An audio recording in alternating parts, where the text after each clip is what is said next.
Hey everybody, welcome to a GIS tutorial here with Skip. Today I'm going to show you something very basic, and it's how to take a CSV of location data and get it dropped out here onto your map. So what I have here is a list of Jersey Mike subs locations in the United States and Canada because I'm pretty hungry and I really do like Jersey Mikes. And I want to see where they're all at. So the first thing you do when you get any sort of CSV with data that you're not super familiar with is you want to open it up in however you prefer to look at CSVs. I like LibreOffice. And we want to import that and see what we have.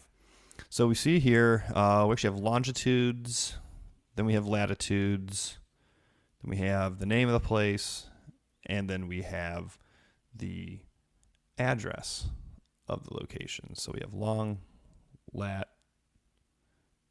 name, address. So what I want to do for proper bookkeeping is I want to add headers to this.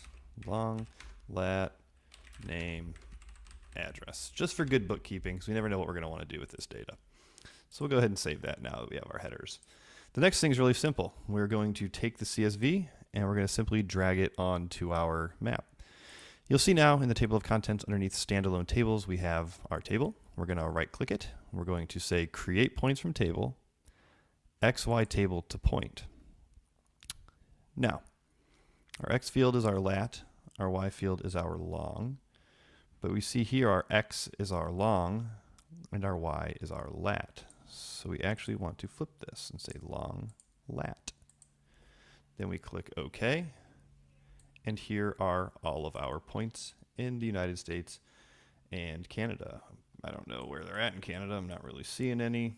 So I guess I'm not going to go up north if I'm hungry for Jersey Mikes, but we do have some up here in Alaska. So anyways, I hope you found that tutorial useful on how to get your CSV file with location data loaded up into ArcGIS Pro. Be sure to like and subscribe for more GIS tutorial content. Thanks.